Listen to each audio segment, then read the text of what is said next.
just are from Big Sexy Noise, which is the reason why you're here in Rome and you're touring in Italy. So just tell us how your collaboration with Gallo Drunk started and what's the project behind Big Sexy Noise. Well, I've been working with the different members of Gallo Drunk. First Terry Edwards with saxophone, then Ian White and Terry Edwards.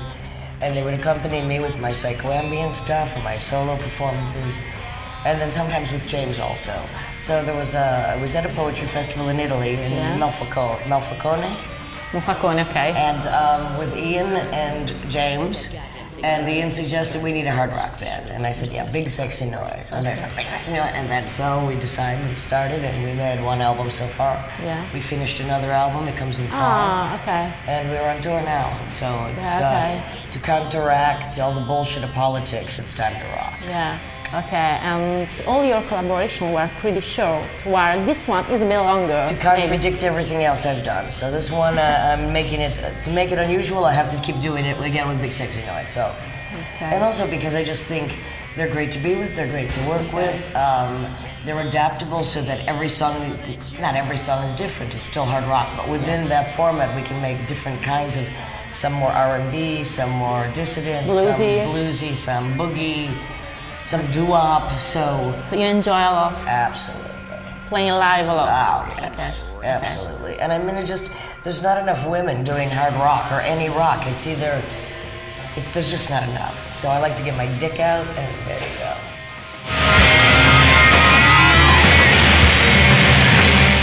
Let's say that at the beginning, in the no wave era, you were kind of fighting this classical idea of rock and roll, while now well, because I've rebelled in every other way. It's time to go to the beginning. I don't need to rebel against everything. I've already been rebelling for 30 fucking years, so now it's just time to have a good fucking time and get my balls in your face. Okay.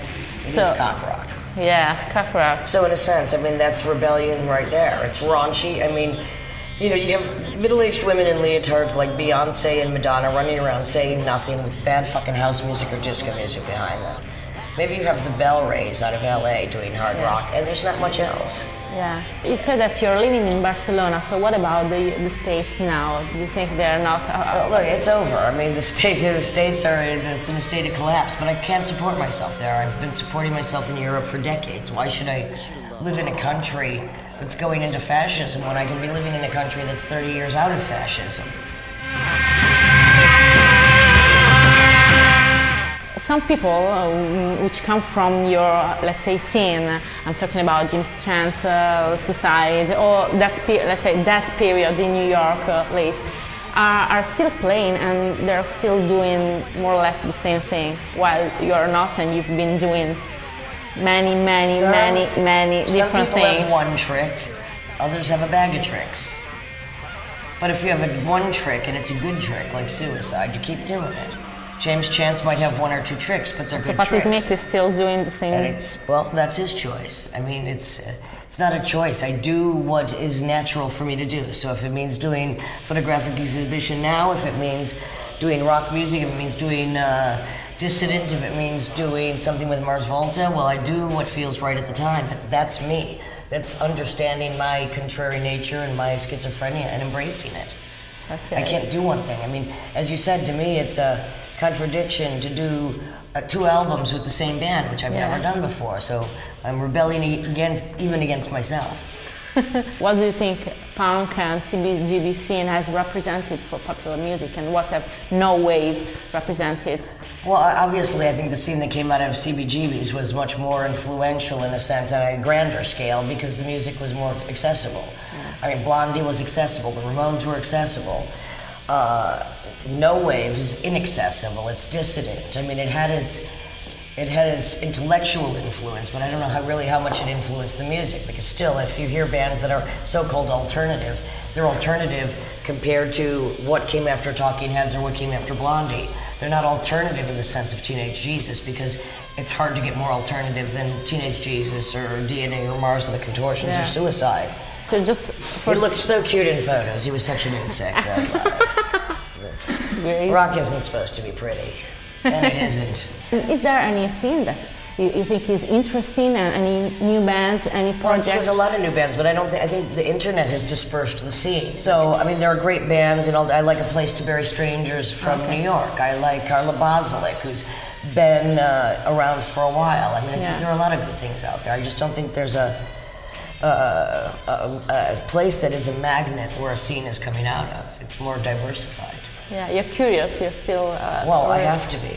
Yeah, well, not they do not answer this way. Other people don't have to be. I have to be. Because no, I'm talking about artists. A lot of artists say that they don't care. Well, that's why they sound like they sounded 20 years ago. Yeah. And just tell me about, are you doing anything else at the moment or in the future, any plans or projects? Well, I'm going to, for the first time, perform the entire album of Queen of Siam in May at the Donner Festival under the auspice of Carla Bozelic. I have a new book that just came out called Will Work for Drugs. I just closed an exhibition of 60 photographs in Spain, which will be traveling, called Landscapes After the Battle. I keep doing solo stuff, and I do duets with Philippe Petit and Mia Zabelka, who's an avant violinist from Austria. We have a new CD, DVD booklet with Philippe Petit called Twist of Fate. I can't tell you anymore. Go fucking look online. You can't stay here another day. I do what I do. Well, Ellen Vega was my first friend in New York, suicide. Well, actually, the New York Dolls are one of the reasons I ran away to New York when I was 14. Really? Oh, yeah, and I told David Johansen that before. He didn't care. The New York Dolls is what, their first album was what, maybe go to New York at 14. I had to go back, get money, and then I came there at 16. So Debbie Harry, we used to laugh at her. We thought she looked like a lollipop. I mean, the music was just so silly to us. I mean, her and Chris Stein are great. They're great, they're always supportive, they're very cool. The music we thought was a joke. I mean, Alice Cooper, very influential. Really? Wayne Jane County was my pen pal before I lived in New York. We share common enemies. Well, I mean, he should have died 25 years ago. No. I'm sorry, what was the last good record he did? Kiss. Well, I met them when I was 14. Let's not go any further, shall we? Wow. I was wearing that outfit. T-Rex, Mark Bolan? No, I loved him, but he died before I ever met him, so. Well, this is a great photo of him, but he was a monster. He looked like a praying mantis. He was an insect. We also used to laugh at the Ramones, but we liked them. Okay.